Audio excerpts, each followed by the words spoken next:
Galla Jayadev AP Telangana ప్రజలకు సుపరిచితమైన పేరు.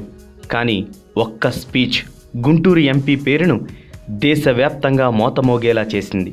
సోషల్ మీడియాలో ఆయన స్పీచ్ను షేర్ చేస్తూ రీట్వీట్ చేస్తూ ఏపీ యువత గల్లాపై ప్రశంసల జల్లు కురిపిస్తున్నారు. పార్టీలకు అతీతంగా గల్లాకు అభినందనలు వెల్లువెత్తడం విశేషం. కేంద్రం ఏపీకి కేటాయించిన నిధులను బాహుబలి కలెక్షన్లతో పోల్చి ఆయన చేసిన వ్యాఖ్యలు కూడా క్రేజ్ను మరింత పెంచాయి.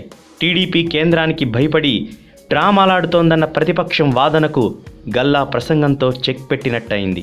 ఇన్నాళ్ళు టీడీపీ ఎంపీలు రాష్ట్రానికి రావాల్సిన నిధుల విషయంలో పోరాడటం లేదన్న అభిప్రాయాన్ని జనసేన అధినేత పవన్తో పాటు పలువురు వ్యక్తం చేసిన విషయం తెలిసిందే.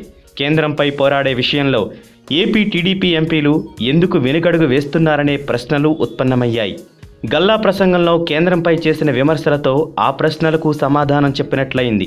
మొత్తం మీద ఏపీ టీడీపీ ఎంపీలకు తోటి ఎంపీ గల్లా జయదేవ్ ప్రసంగం ఎంతో ఊరటనిచ్చిందనే విషయం స్పష్టమవుతోంది.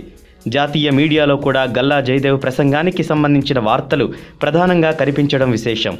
గుంటూరు ఎంపీ గల్లా జయదేవ్ను సినీ పరిశ్రమకు చెందిన దర్శకులు కూడా అభినందించారు. ప్రస్థానం సినిమా దర్శకుడు దేవకట్ట, జవాన్ సినిమా దర్శకుడు బీవీఎస్ రవి గల్లా జయదేవ్ ప్రసంగానికి ఫిదా అయ్యారు. మరోవైపు ఏపీ ఎంపీలుగా తమ వాదనను బలంగా వినిపించాల్సిన తరుణంలో సమావేశాలు బహిష్కరిస్తూ వైసీపీ ఎంపీలు బయటకు రావడంపై విమర్శలు వెల్లువెత్తుతున్నాయి. రాష్ట్రంలో అసెంబ్లీ సమావేశాలను, దేశంలో పార్లమెంటు సమావేశాలను బాయ్కాట్ చేయడమే వైసీపీ పనిగా పెట్టుకుందన్న విమర్శలు ఆ పార్టీకి కొంత చేటు కలిగించే అంశమేనని రాజకీయ విశ్లేషకులు అభిప్రాయపడుతున్నారు.